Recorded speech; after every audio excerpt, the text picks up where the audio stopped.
This is the biggest double game week in FPL history with 17 fixtures, so we're going to do some in-depth data analysis to pick the best captain. We're also going to play the triple captain chip this game week because we've got the perfect opportunity. So let's get straight into it and take a look at the shortlist. First up, we've got Bruno Fernandes against Chelsea and Crystal Palace. Don't be put off by the away fixtures because he is good away from home. Second, we've got Mohamed Salah. He's up against Sheffield United away from home and Chelsea at home. Penultimately, we've got Harry Kane up against Burnley at home and Fulham away from home. And last but not least, we've got Kevin De Bruyne up against West Ham and Wolves, both at the Etihad. This week there was a big challenge narrowing down the shortlist because there's so many options, so there are some honourable mentions. From each of these clubs we've got Mane, Rashford, Salah, Son and Gundogan. The reason I've gone with their colleagues and not them is because of the penalty advantage that they've got. Someone else who I did consider is Calvert-Lewin. He's got decent fixtures, but again he's not on penalties and there is question marks over his fitness. He did only play 28 minutes in his last match against Liverpool.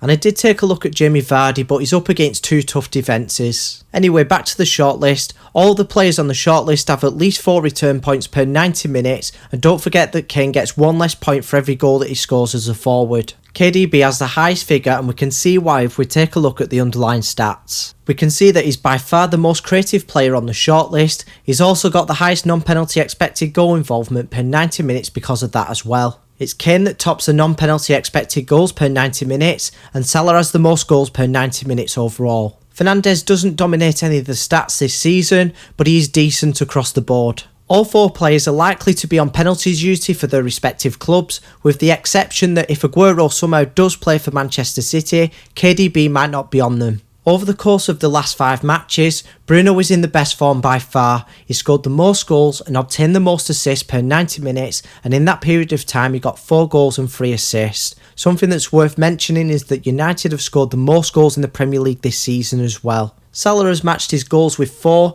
but he's failed to register an assist, and at the minute it is hard to trust Liverpool. Kane only got 2 goals, and it is fair to say that he is out of form, especially for a player of his quality. KDB did only get 2 assists, but remember that there is a big gap in between the fixtures because of his injury. Fernandes has the easiest fixture on the shortlist up against Crystal Palace, yet he has got the toughest fixture on the shortlist up against Chelsea. Salah also faces Chelsea and he's got a decent fixture against Sheffield United. You can understand why De Bruyne's opponents have the lowest chance of getting a clean sheet up against Manchester City at the Etihad. And Kane's opponents are much tougher than the expected goals conceded per 90 minutes and goals against per 90 minutes figures suggest. Burnley have only conceded 1 goal in their last 3 matches and Fulham have only conceded 1 goal in their last 4 matches. Kane's actual fixture difficulty is reflected by the clean sheet odds. So at this point we know that Kane is in poor form and his opposition's defence are in good form, so he might not be as good of an option as he first seemed.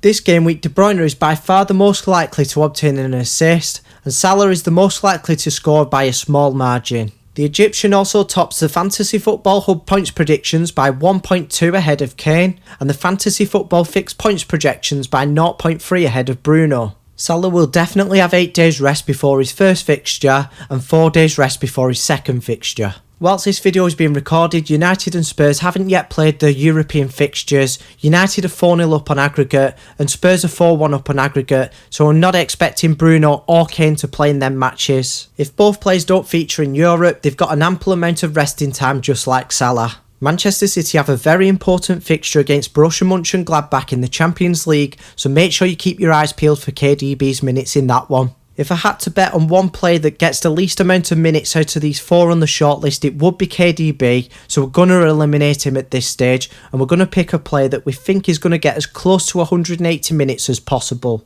Okay, so I've come to a conclusion. This player has the easiest individual fixture on the shortlist, the most consistent all-round underlying stats, and we're mainly triple captaining him because he's got the best form at the minute. We're going against the grain, we're going against Kane. The best triple captain for double game week 26 is Bruno Fernandes. If you found this video informative, make sure you drop it a like and subscribe so you don't miss any future captain analysis videos.